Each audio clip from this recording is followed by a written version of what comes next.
will hear a number of different recordings, and you will have to answer questions on what you hear. There will be time for you to read the instructions and questions, and you will have a chance to check your work. All the recordings will be played once only. The test is in 4 sections. At the end of the test, you will be given 10 minutes to transfer your answers to an answer sheet. Now turn to section 1. You will hear a woman asking a shop assistant about DVD players. You now have 30 seconds to read questions 1 to 4.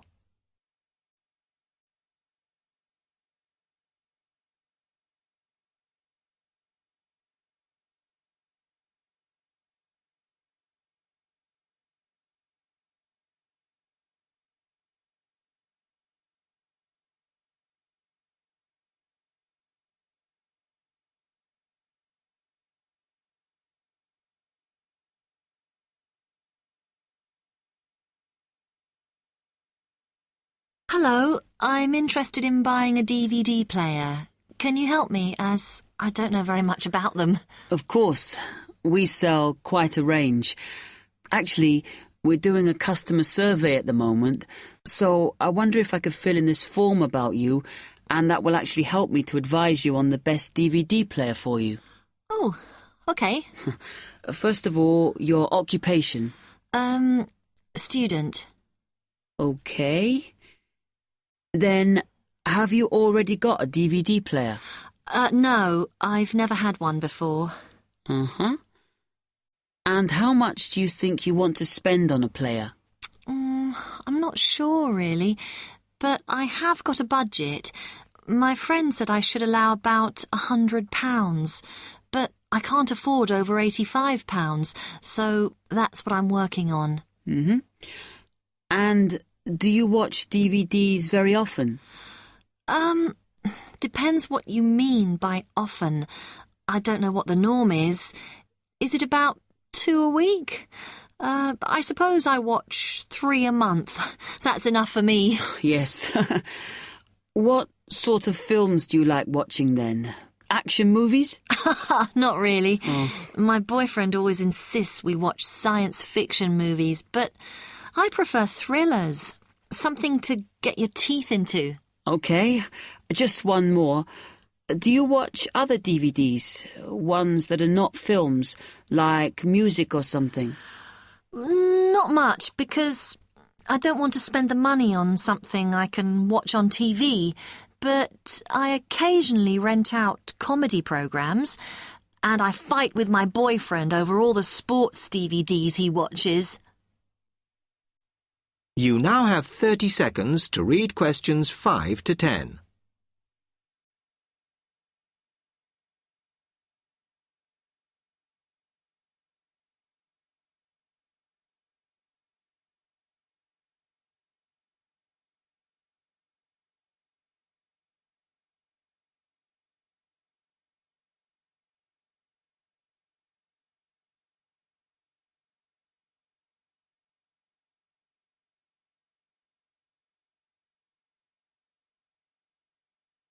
Okay, let me explain a bit to you about the DVD players that are in your price range. First, there's the DB30, which has only got basic features, but it is a bargain at £69. Now, all the DVDs come with an after-sales service that starts when the guarantee runs out. As it's so cheap, the DB30 comes with a limited after-sales service, as it only includes parts. You would have to pay for most of the repair. Seems okay. Then, a slight grade up from that is the XL643. This comes with an additional feature in that it has an extra button allowing you to record. That's quite useful. Oh, yes.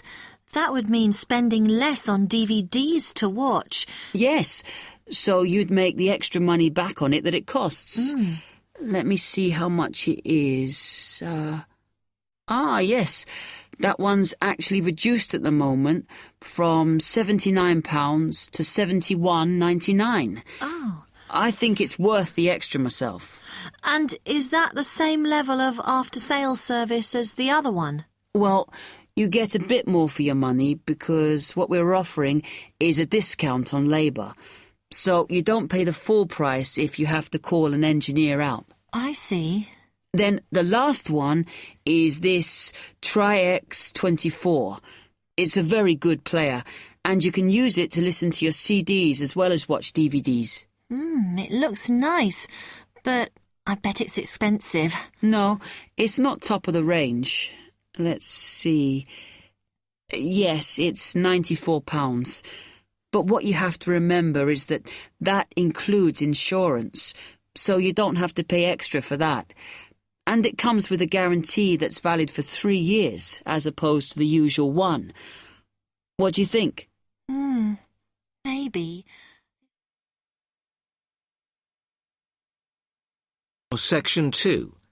You will hear a salesman giving information to house owners about an alarm system. You now have 45 seconds to read questions 11 to 20.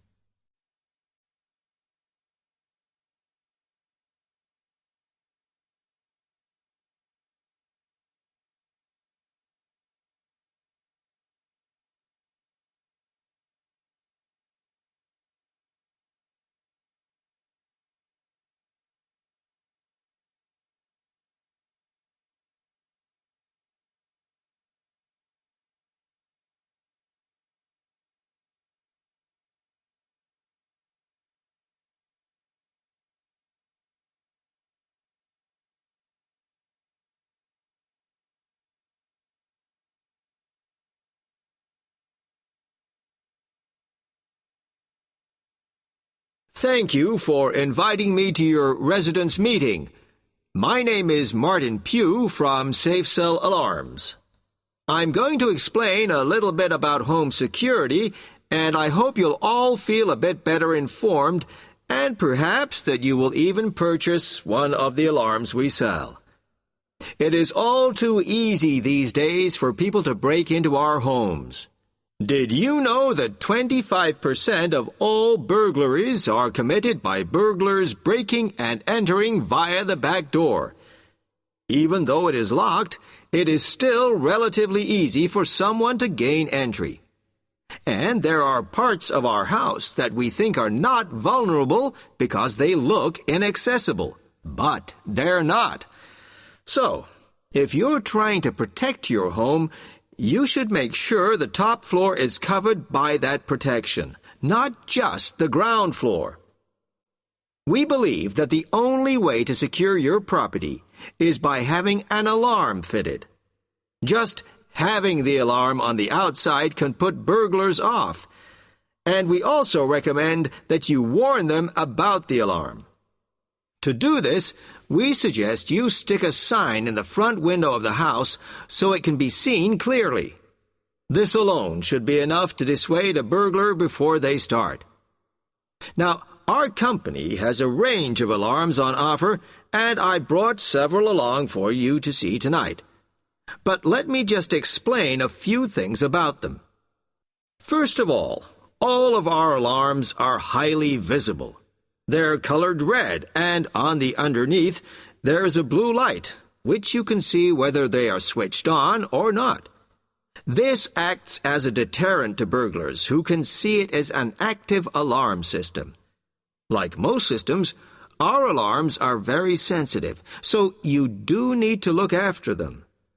You may be surprised to hear that a cat can often slink around unnoticed under the infrared beams, but a spider crawling across them will set them off. Also, our system is a little different from some. Most companies offer an option that connects their alarms to the police station. All our alarms have an automatic link to our company office. This means we can deal with a situation promptly and can sort out any alarms that have gone off by mistake. Okay, let me tell you about the installation of our alarms. Later on, I'll show you some house plans and diagrams of how the alarms operate, but you don't have to worry about them being intrusive, as we normally put them in hallways rather than individual rooms. The diagrams show you how the beams work to cover the whole house in this way. Oh, one small thing while I remember is don't leave your security code in your house. A lot of people keep it in the kitchen or their study, but we suggest you leave it with a neighbor so that if there is a break-in, the burglars can't switch the system off. Now, regarding the practical aspects of installation, I know that many of you are out all day, and I'm afraid we don't install the alarms at weekends. But we do offer a service where we can fit the alarm system in the evenings for you. But we do charge a little bit extra for that. Finally, we do offer a range of systems, so I suggest you look at the leaflets on our prices. And please don't be put off from investing in a more sophisticated system to protect your home, as we do allow you to set up a monthly payment if it's too much in one go. Okay, now if you'd like to come forward. Section 3. You will hear a student, Alex, asking his tutor for advice about essay writing. You now have 30 seconds to read questions 21 to 27.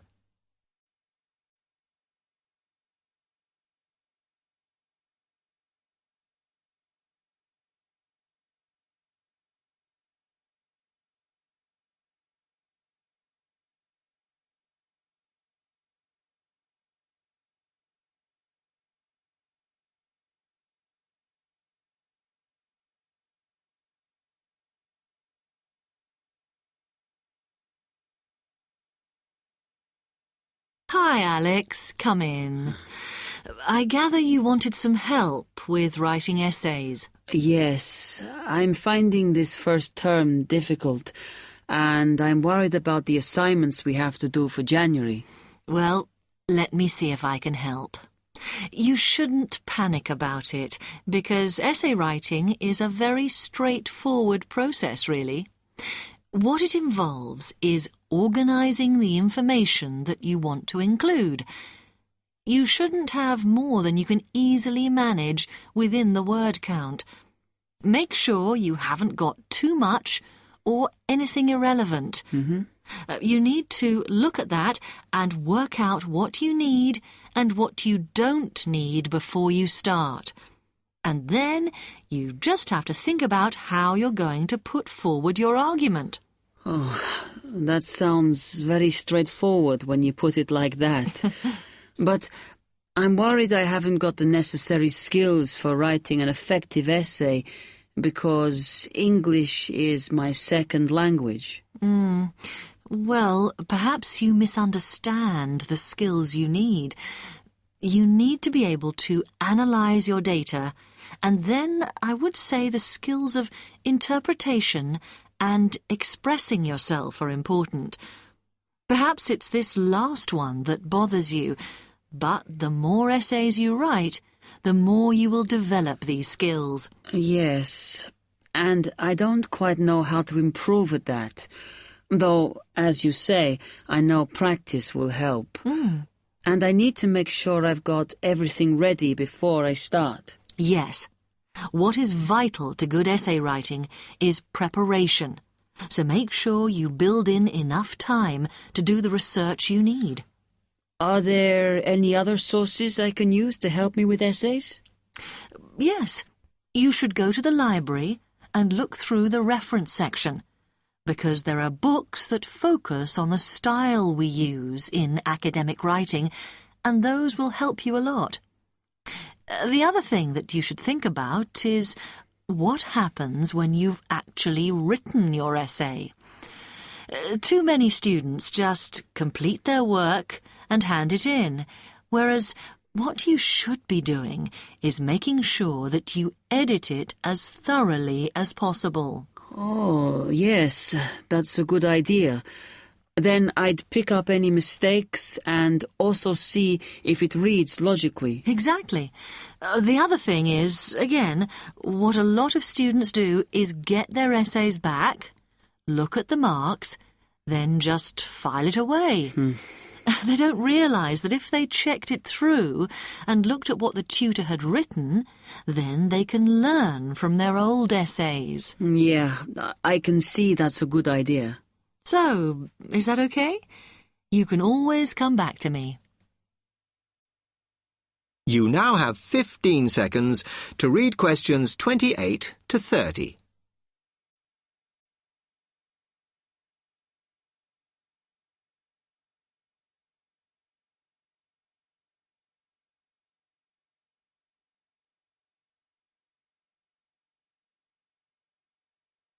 Actually, there were a couple of other things I wanted to ask you about essay writing.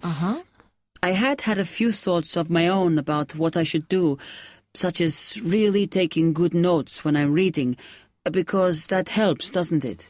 I think it improves your knowledge rather than your actual writing. But one tip I can give you is to try and not read too much. Otherwise, you end up including irrelevant material in your essay. Remember to stay on task. Yes. Sometimes I have problems interpreting the questions correctly, or the whole question seems overwhelming to me.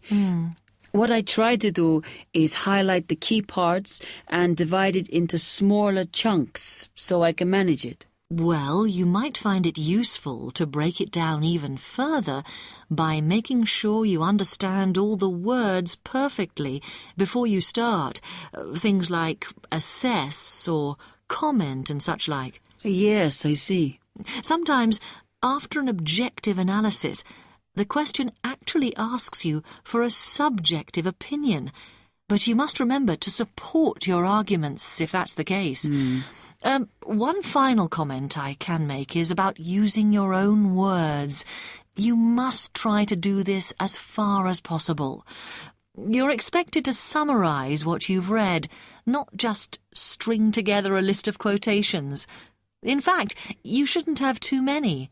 Just use them where it's really important. Okay, thanks. Do you read other students' essays when you've finished? No. Why? Is that a good idea? Well, you can confuse each other, so I'd advise against it. But it's up to you. Okay. Thanks very much for your time. Section 4. You will hear a tutor giving some business students instructions about a finance project.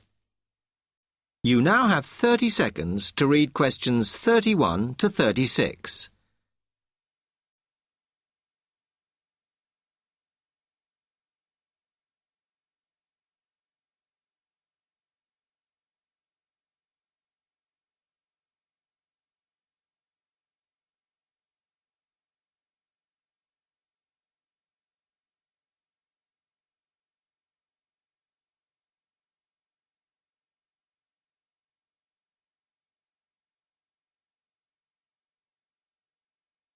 Okay, can you quieten down, please? Now, today I'm going to talk to you about your assignment. We've been studying the effects of the exchange rate, so I'm going to give you a project to do on this. Right, can you make some notes while I'm talking? The first thing that I'd like you to do in order to prepare this is to select where you're interested in. I mean, which country, and therefore which currency you're going to be operating in. Okay, now the purpose of the project is to make money, and I'm hoping some of you will make a significant amount. So, I want you to suppose that you have £100 that you will have to invest purely in the rises and falls of the exchange system. In other words, you'll be trying to predict rates. This is a project that you'll be doing together, but before you work together, you'll have to go off and research what you need to know about the economy of that country and how well it's doing or is expected to do in the near future. You could all make up a little information sheet with your notes on, clearly legible, because then I want you to get together, we can do that next week, and to go round and read about each other's countries. When you see how well or badly each country is doing, I want you to decide what your exchange rate is going to be against all the other currencies.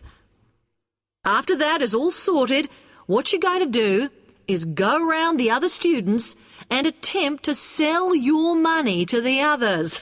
Remember, this will depend on the success of your country's economy and the rate you fixed for your currency.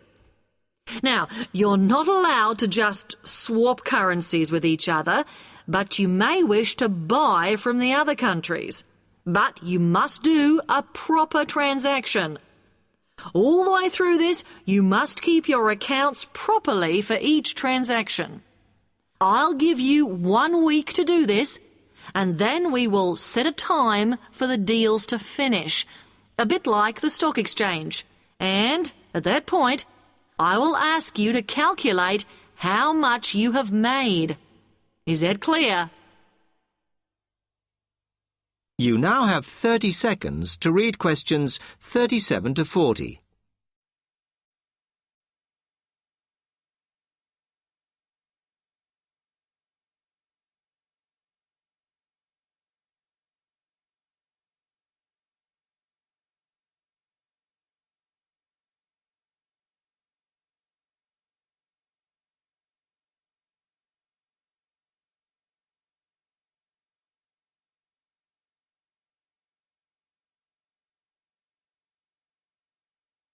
Okay, now before you begin that, there are a few things I want you to read up on to prepare. You need to look at the economies of the UK's main trading partners. I don't mean all of them, because that would be over 80, but just the 29 principal ones. There are summaries in the last 3 books on the book list I've given you. And so that you can practice applying the criteria on assessment I gave you, I'd then like you to focus just on one sector across all the countries. The most common one across every country is farming. But as much agricultural produce is for domestic consumption, I'd like you to look at manufacturing. Then I would like you to do a detailed investigation of one particular aspect. I was going to give you a choice, but I think as we've just started the course, it's better if we all look at the same thing and then we can discuss it in the seminars. So the thing I'd like you all to look at is fluctuations in import prices. Now, you need to do all that before you start the project, as it will help you assess the economies of the countries you'll be representing in the project. Don't worry, you've got plenty of time. Exam week is December the 8th. Then it's the holidays until January the 6th, so I don't need the project in till